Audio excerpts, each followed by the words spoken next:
Hello, everyone, and thank you for tuning in to our weekly review of situation in Palestine and the region. I am, as always, joined by my regular guest, Mouin Rabbani, to unpack the biggest stories. Mouin, thank you for joining me again. Thank you for having me, Nasim. It's always a pleasure.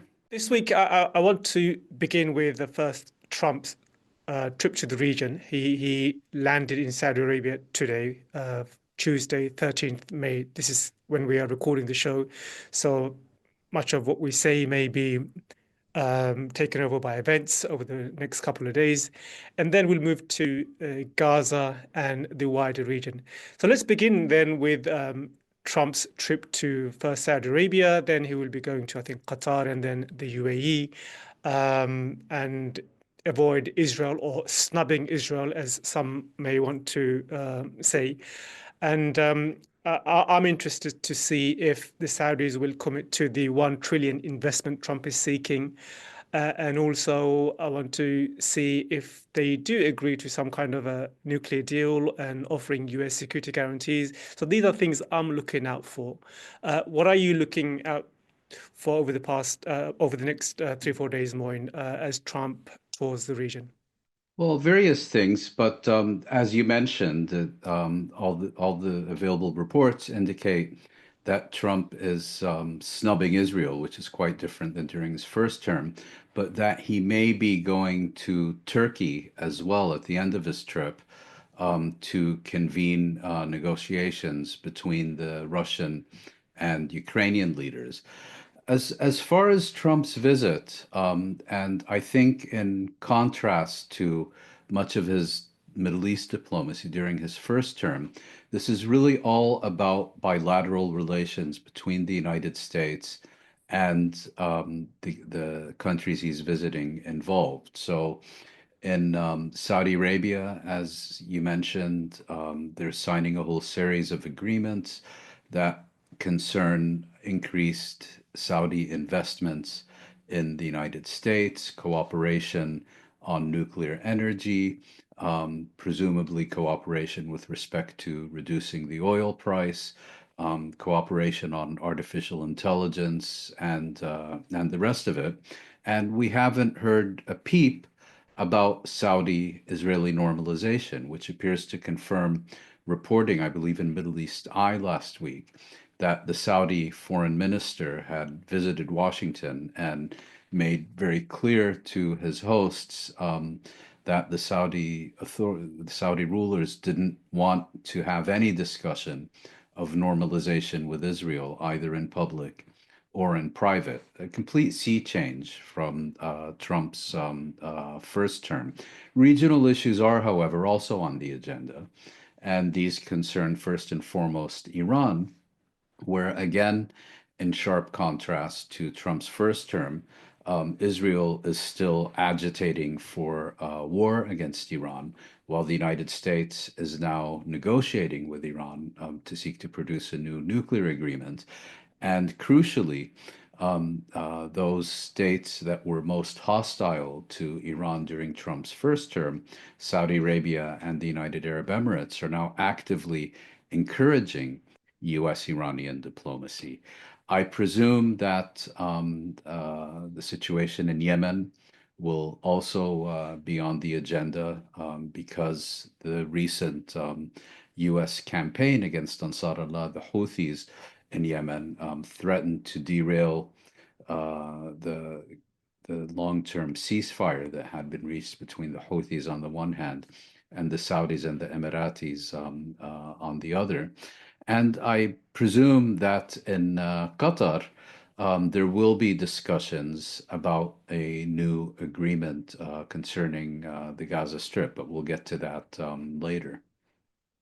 What have you made of the 400 million plane that was gifted to Trump? I mean, a lot of people will look at that and say, this is again Qatar trying to buy its way into, well, exerting influence on US foreign policy. And what do you make of that?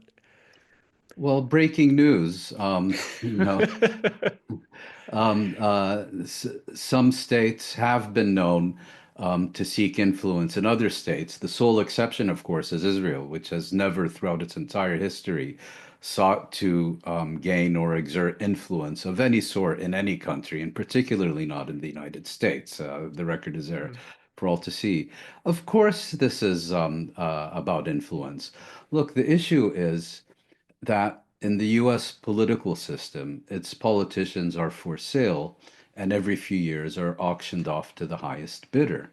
And in this case, the Zionist lobby in the United States thought it had purchased Trump with the $100 million+ that Miriam Adelson gave to Trump. But then, to their shock and surprise, there's been a second auction, and the Gulf states managed to deploy many more resources than Adelson and her colleagues were able to raise.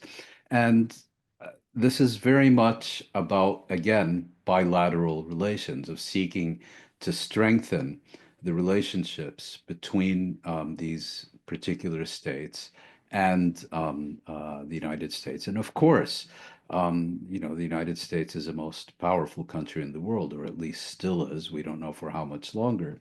And every state is trying to exert influence over U.S. policy, first and foremost regarding their bilateral relations, and secondly, with respect to regional affairs in which these states have a direct stake. Now, as far as this plane is concerned, I'm hearing different things. I mean, there's one version that it's effectively a $400 million bribe because this 747 is being gifted personally to Donald Trump, who will continue to use it after he leaves office as his kind of private jet.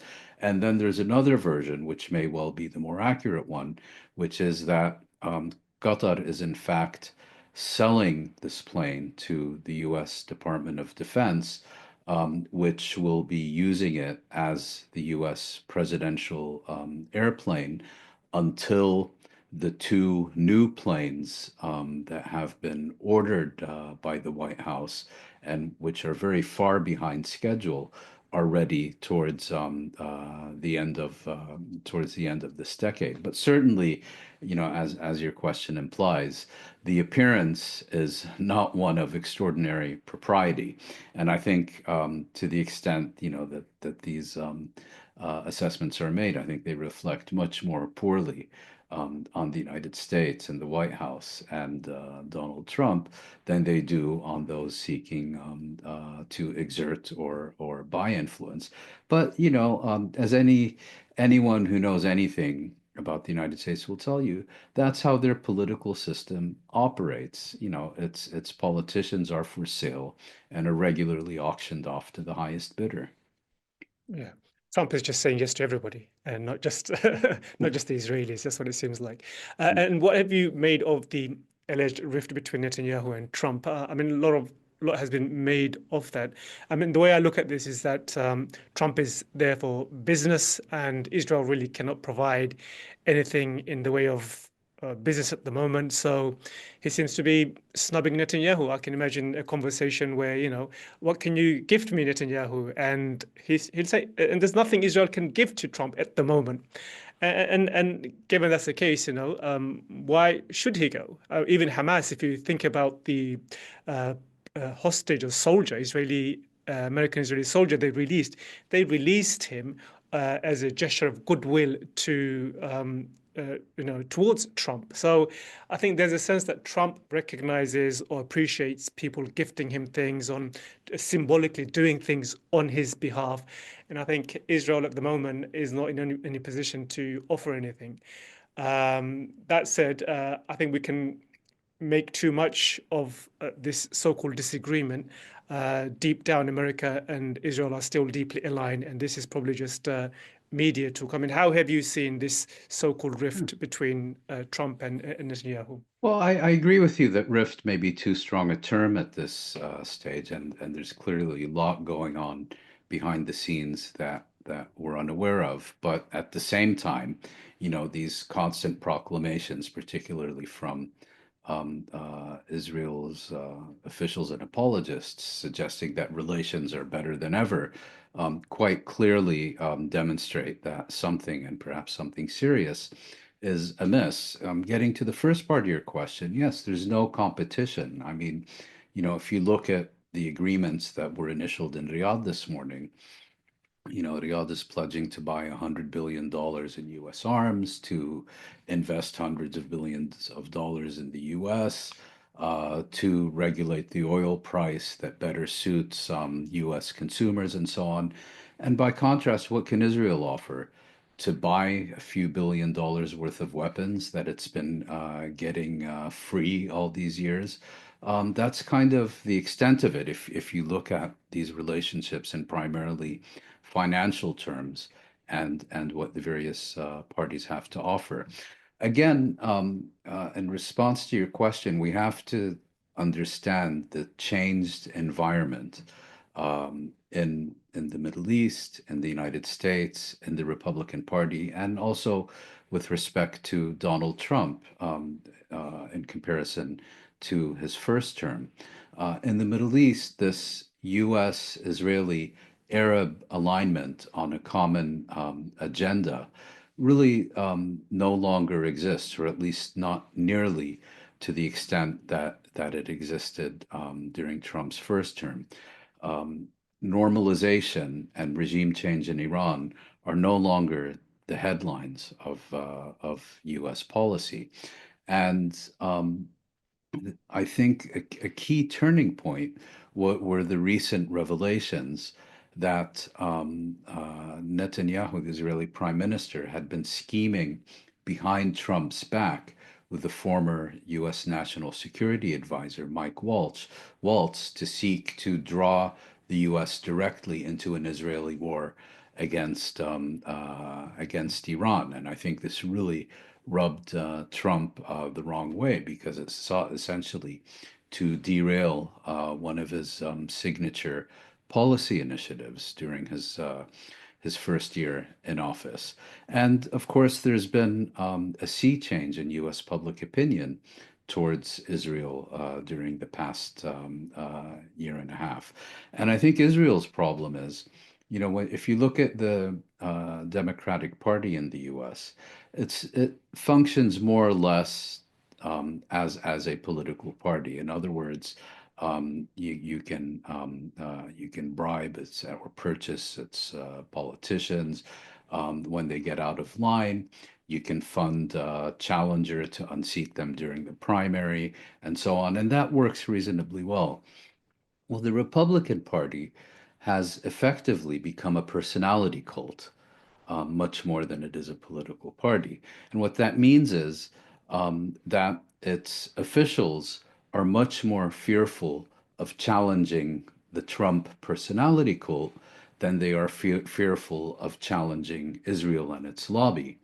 And if they're forced to make a choice between the personality cult and the favorite foreign state, 9 out of 10 times they'll choose for Trump in order to save their skin and keep their jobs. And we see this, for example, with Mike Huckabee, who is far and away one of the most fanatic politicians on the entire planet when it comes to slavish devotion to Israel. I mean, he's one of these people who thinks this is all part of biblical prophecy, and end times is coming, and rapture is coming, and he's going to end straight into God's lap or something as a result. And he's now giving statements saying, the United States doesn't need Israel's permission to reach a ceasefire agreement with Ansar Allah, the Houthis in Yemen.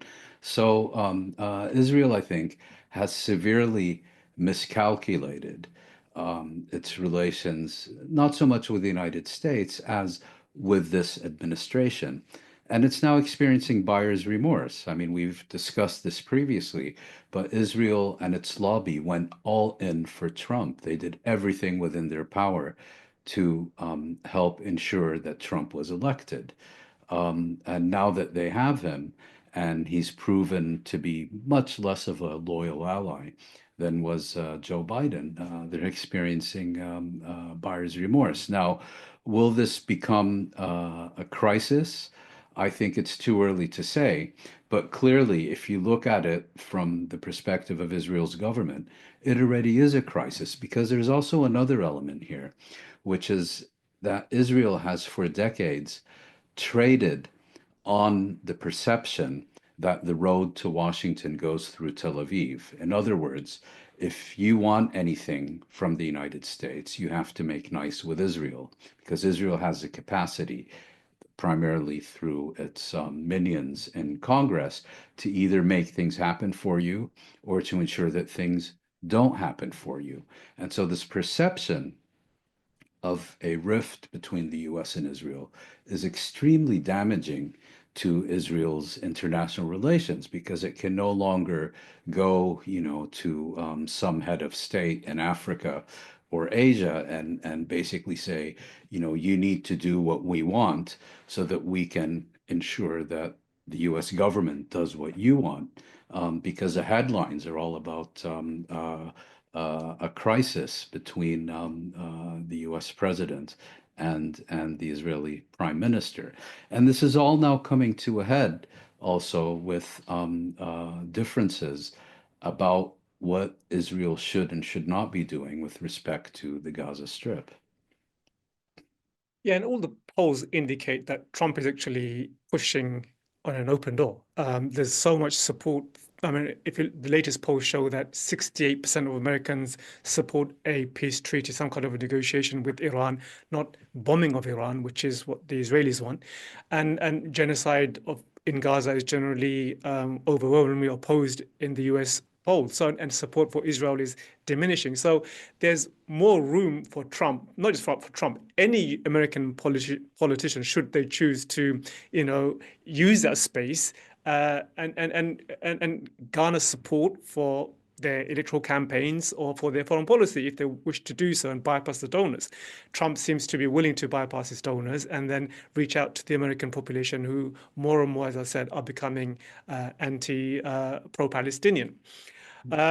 So that said, I mean, I guess is this the nightmare scenario for Israel and now Benjamin Netanyahu in particular? I mean, the US is making deals with the Houthis, with Saudi Arabia without normalization as a kind of a demand, and also decoupling US interests from Israel's interests, and the hostage release of the American Israeli hostage, who was actually a soldier, I should say, not a hostage. He was. He was a Prisoner of soldier. war. So that again emphasizes the fact that there is a decoupling of U.S. interest from Israel's interest. And is this the nightmare scenario for Israel and Netanyahu in the long term? And also given how much Israel is seen as a pariah in the US, which we'll get to later on when we speak about a columnist who describes Israel as becoming a pariah state later on.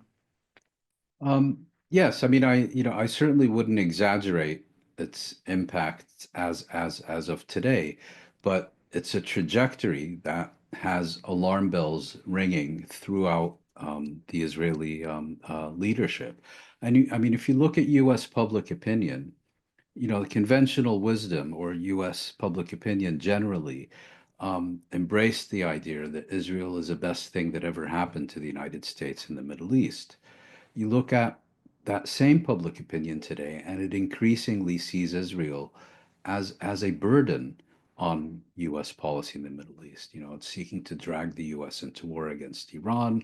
The U.S. has had to fight this costly campaign in Yemen, basically to make uh, Gaza Strip safe for Israeli genocide, and so on. And so Israel, the last bastion of global public opinion that stood foursquare behind Israel was the United States. And that's beginning to very significantly fray. And more concerning for Israel should be that Israel's leadership since the 1980s, but particularly during the last 10, 15 years, has worked to make Israel a partisan issue within the US political system. In other words, rather than engaging in the traditional policy of making support for Israel a bipartisan US political priority. It has increasingly hitched its wagon not only to the Republican Party, but to the more extreme elements of the Republican Party. And it is today precisely those elements who are beginning to either turn against Israel or losing interest in supporting anything and everything that Israel does. So it's certainly a brewing crisis. You could make the argument that this growing distance between Trump and Netanyahu is a symptom of that. But I believe that in the years to come, if Israel does not take urgent measures to seek to repair its image in the United States and seek to repair its relations with the United States, it could indeed become a significant crisis. Let's turn to Gaza now. And I mentioned the release of the American-Israeli soldier, Eden Alexander.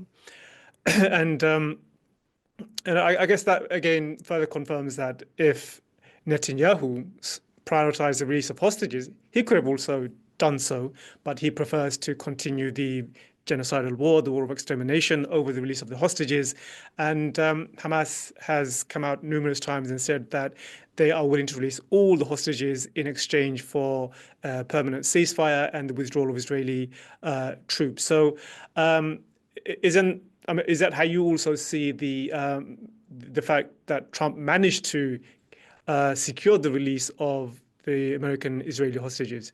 That Hamas is willing, and the only thing that is in the way of the release of the hostages is Netanyahu's insistence that he has prioritized the decimation and the destruction and the genocide of Gaza above the lives of the hostages that are kept by Hamas. Well, I think this development is significant on multiple levels. If I can just take a step backwards and recall how we got here. In January, shortly before Trump's inauguration, his envoy and effectively the person who's functioning as a Secretary of State, Steve Witkoff, um, basically forced Netanyahu to accept the ceasefire agreement that Biden never really showed any interest in forcing down Netanyahu's throat. Hamas had already accepted it. The ceasefire commenced on 19 January, and then in February, March, Witkoff effectively double-crossed Hamas and sought to change the terms of the agreement after Israel and Hamas had already agreed terms and had already begun implementing it. And Hamas refused. And when Hamas refused to go along with this revised agreement, the United States gave Israel the green light to resume its genocidal military campaign on an intensified scale and to launch the most severe siege of the Gaza Strip that we have yet seen. Um, Now, what has happened in the past few weeks is that Hamas has reached out directly to the United States through various intermediaries, and presumably very strongly encouraged, quote unquote, to do so by Qatar and the other states that Trump is visiting. And it offered to release this Israeli active duty soldier who it captured on the 7th of October 2023, who's also a dual US citizen. It offered to release him without anything in return.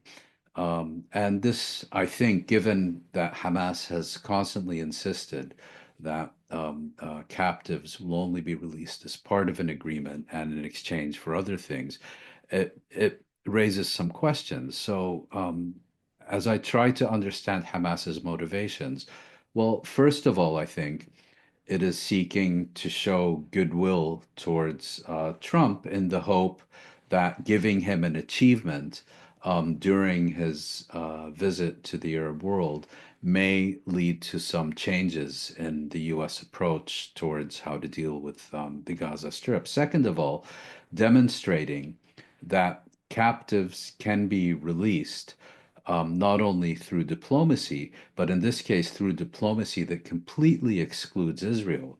Israel was not involved in this at all and was informed about it by the United States after the agreement had been concluded.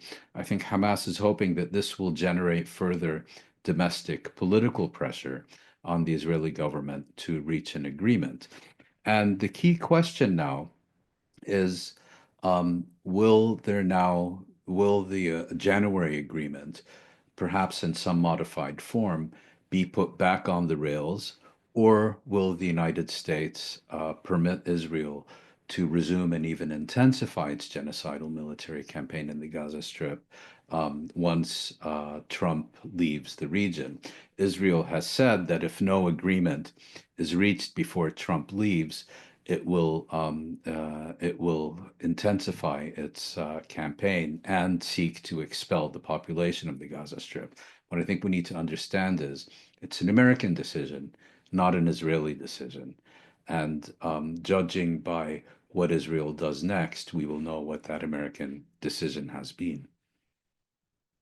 Yeah, and I want to get into our next story about the famine in Gaza. The World Food Programme has issued a startling report about the extent of the famine. It's actually stage 5, which is the worst and the highest stage one could get in classification of famines.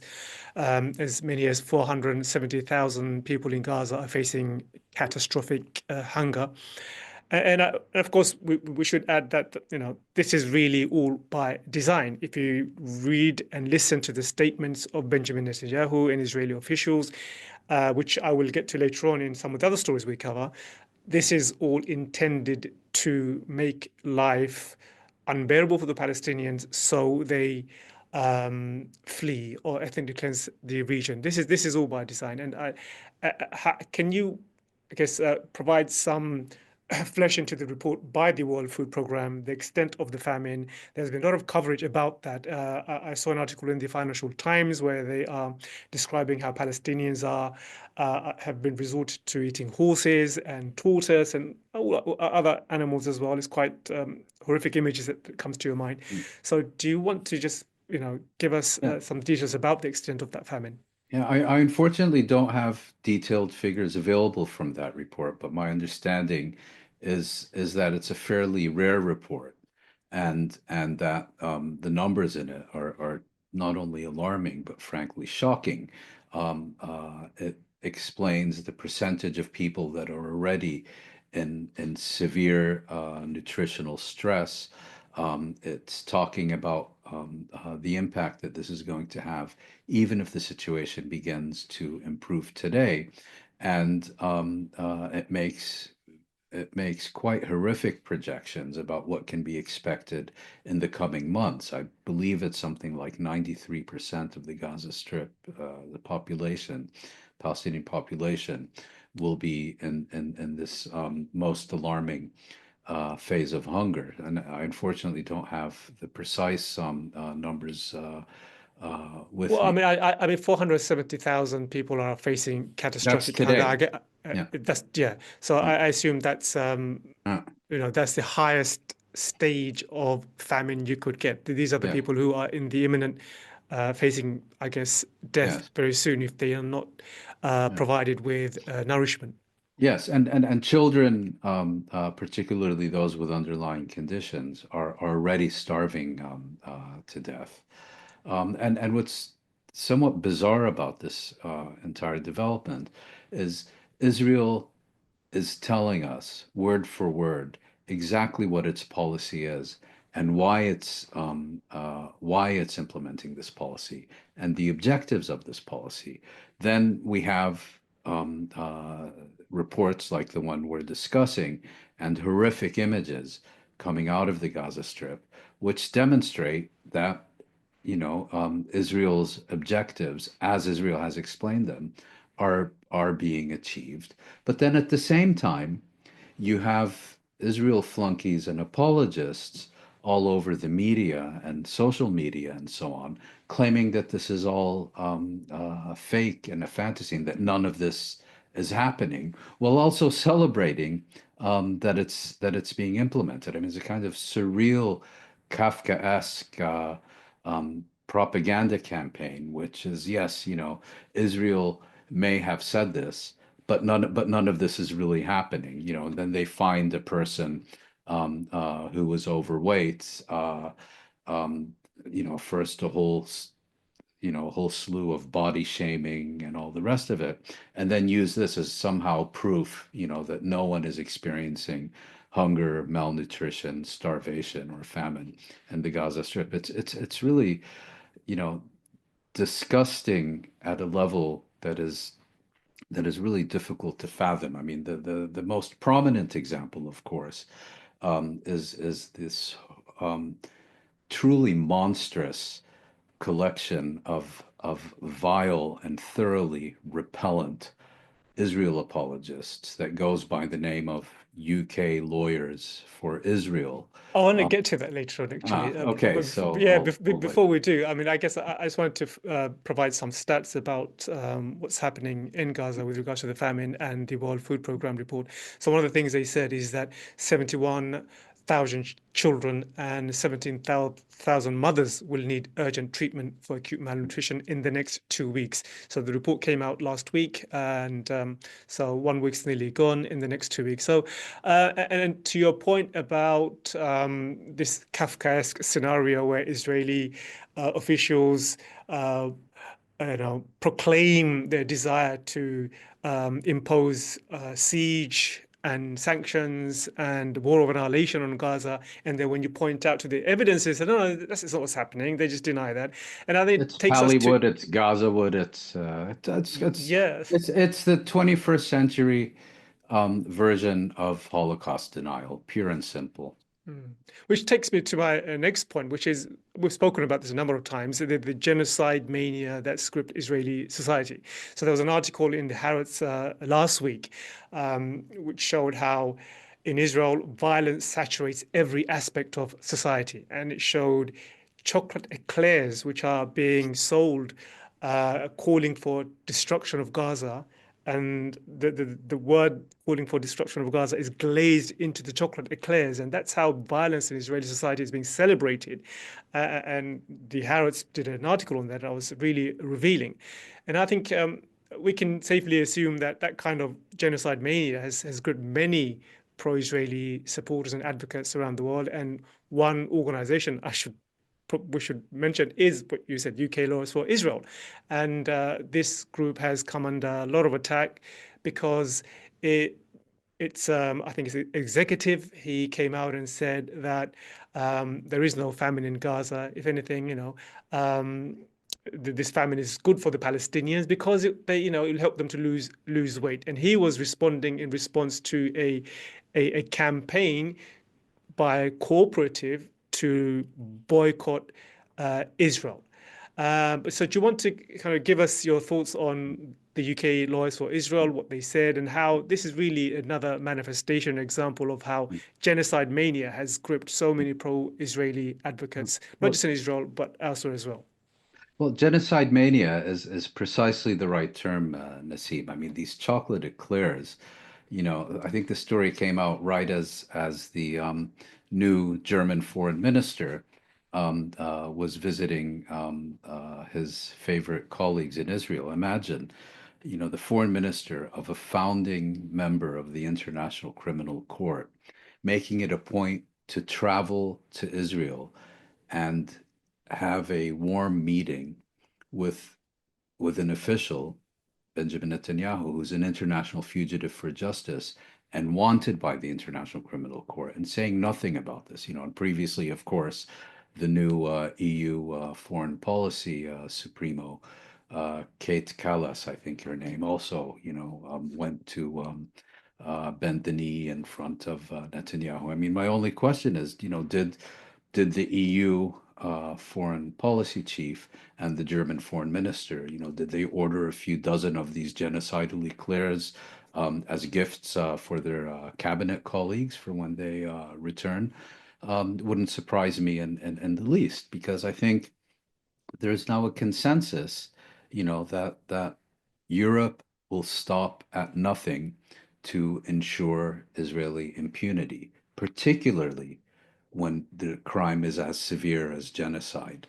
But let's get now to UK lawyers for Israel. I mean, imagine if a Hamas leader came out and said, that our Politburo took a decision, we need to starve our captives because we conducted an assessment and found them to be dangerously overweight, and we should be thanked by the families of these captives for improving their health. Well, that's pretty much precisely what happened. This thoroughly vile, repellent, disgusting, I could use at least 75 more words, snake, Jonathan Turner, actually had the gall to claim that Israel's starvation policy is good for Palestinians. And not only that, he actually thought this was a winning argument. And his colleagues quite clearly agreed with him. That's the type of organization that UK Lawyers for Israel is. Imagine thinking, you know, that it's a good argument to say that starvation is good for its good for its victims. It's really beyond words how deeply entrenched genocide mania has become among people like Turner and his thoroughly repellent organization. And of course, if the shoe was on the other foot, imagine what the response would have been. But now we have to have a serious discussion about whether it is indeed or is not a good thing, instead of across the board criticism, condemnation, ostracization of these vile, repellent, horrible specimens of human beings. Mm. And UK Lawyers for Israel has become quite notorious in the UK. Not notorious Especially, enough.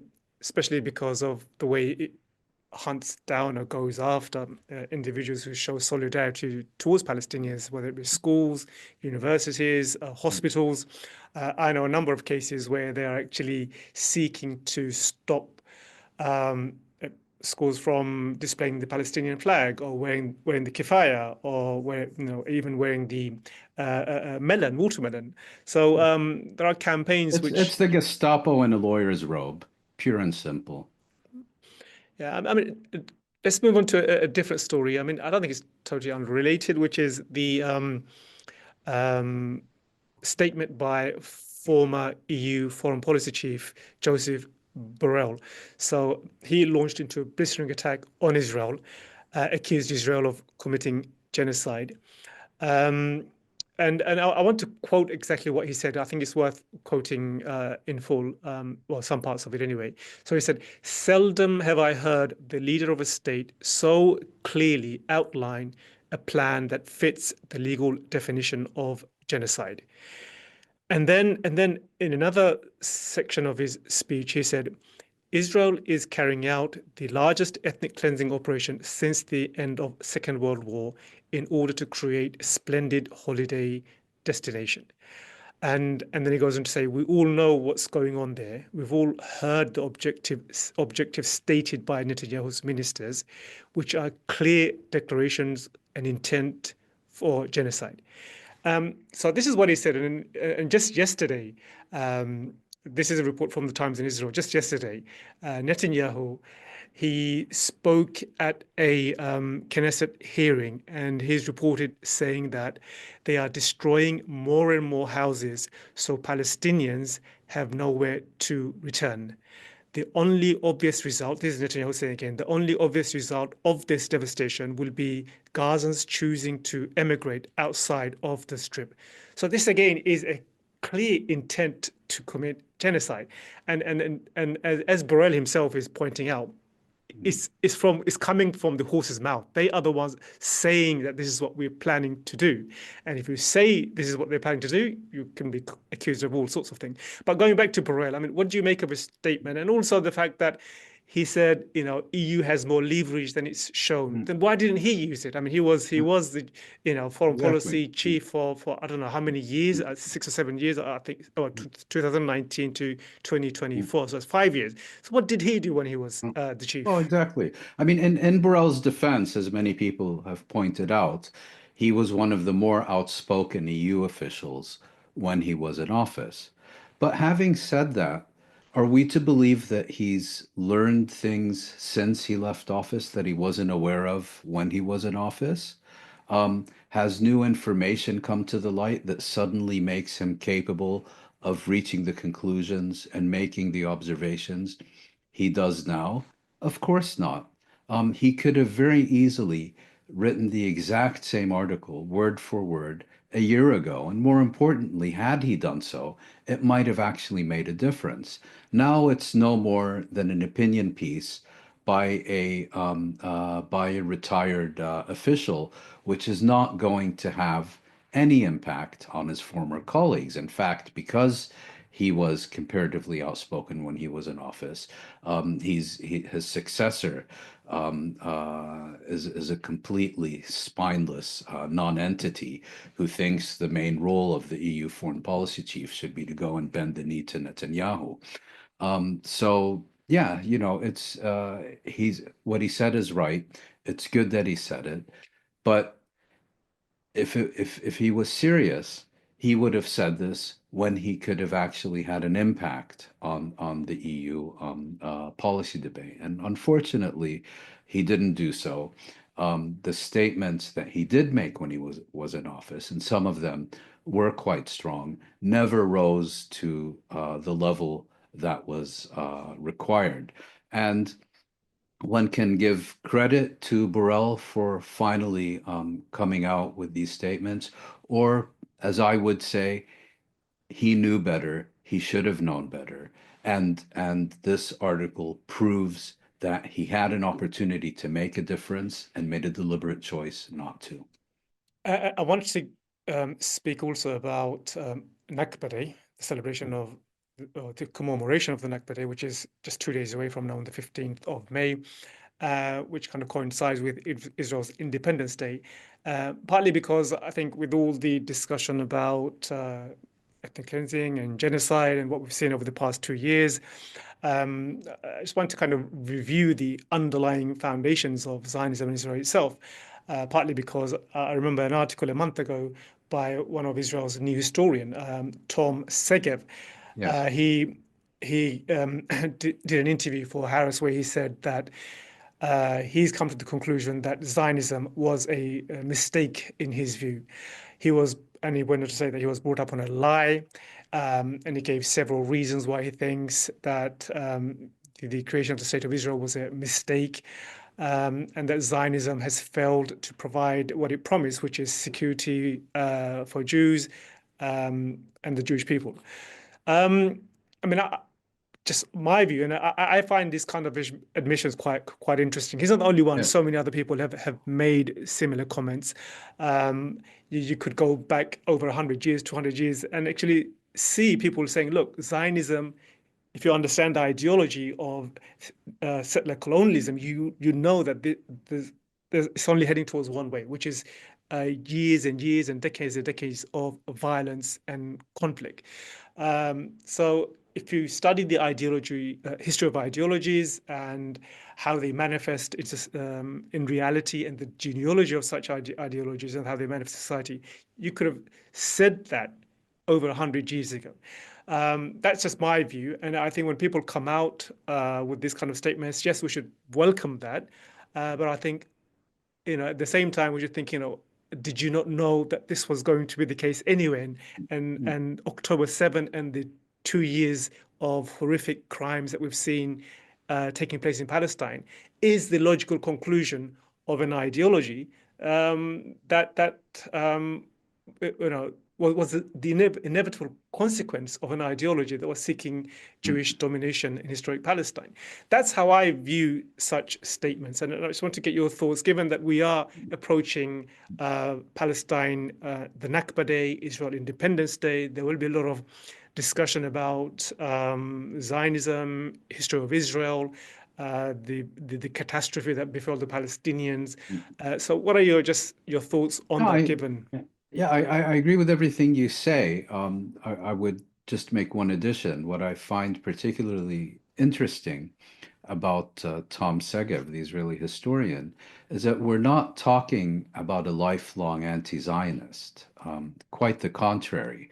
What we're talking about in this case is a disillusioned Zionist, or at least a disillusioned Israeli. This is not someone who came to this issue from a critical perspective, and whose previous work had been, let's say, in the vein of this interview. But he's one of Israel's most prominent historians.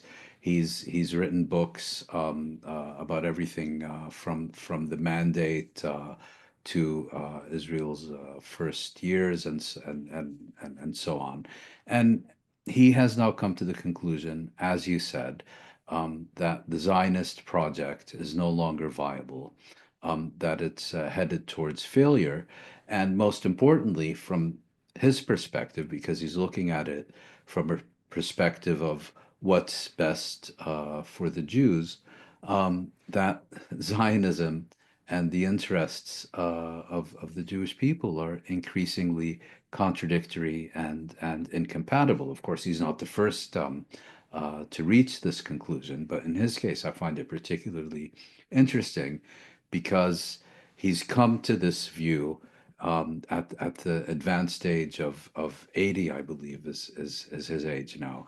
And there's not much in his career that would lead you to believe, and certainly not much in his previous writings that would lead you to believe that this is a person who's going to come out explicitly against the continuation of the Zionist project. Yeah, and less explicit in another example is Thomas Friedman. He penned a New York Times article, again demonstrating a crisis of conscience that he's feeling as well. And the title of his article is "This Israeli Government is Not Our Ally." And then he goes on to, this is a message to Trump, I guess, before he travels to the Middle East. And then he goes on to say that your Jewish grandchildren, talking to Trump, will be the first generation of Jewish children who will grow up in a world where the Jewish state is a pariah state. But again, I think this reflects his delusion. I think if he thinks Israel will become a pariah state, is living in cloud cuckoo land. So, Mm.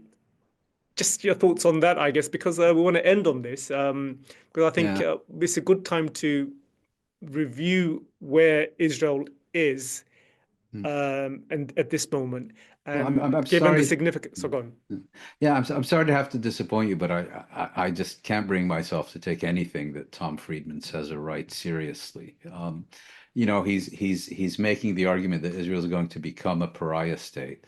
Well, Israel was already a pariah state, in the Exactly. 1970s and 80s. I mean, along with South Africa, these were the two most isolated regimes in the world at that point. And certainly now, at a formal level, Israel has more extensive diplomatic relations than it did then. But if you look at global public opinion, Israel is probably the most detested and reviled entity on the planet. So, yeah, he kind of has another brainwave, and it's just I can't take the man seriously. I'm sorry.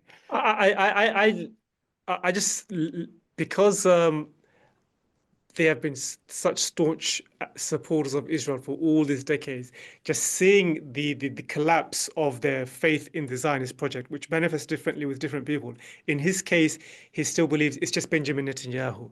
Whereas in the case Yeah. of Tom Segev, it was no, Zionism itself the Yes. project to create a Jewish state in Palestine was a mistake. And only, but in his case, he seems to think, it's just the Israeli government. It's just Benjamin Netanyahu. He's the reason why Israel will become a pariah state. He's not willing to look deeper in the way Tom Sergev has done and look at the Zionist project Yeah. itself and see how this was inevitably going to lead towards the catastrophe that we are seeing unfold in our eyes now, the No, genocide of Palestinians. yeah, that's quite right. And what I would find particularly interesting, getting back to earlier part of our conversation, if U.S.-Israeli relations are indeed headed towards a crisis, and I'm by no means prepared to draw that conclusion today, but if for the sake of argument, such a crisis does exist, it will be, get out the popcorn, because what you'll see is Israel's most fanatic, devoted supporters peel away from it one after the other, and because ultimately their loyalty is to power and position and privilege. And once they sense that Israel is no longer flavor of the month, they'll turn against it in a heartbeat and find the next cause to support. I mean, yes, Israel does have ideological devotees and so on. But as you can see now, for example, on the MAGA right in the Republican Party and among other constituencies that have traditionally, or at least in recent years, been among Israel's strongest supporters in the US, that's beginning to shift. And if people begin to sense that Israel is falling out of favor, they'll abandon it in a heartbeat. Yeah, I think let's end on this note, Moin. I think we've had a splendid conversation this week. And like always, I look forward to our next week. And thank you, those who have tuned in to watch our show or listen, Thank you. however you're listening. I'll see you next week for another conversation with Mouin Rabbani for Palestine This Week. Bye-bye.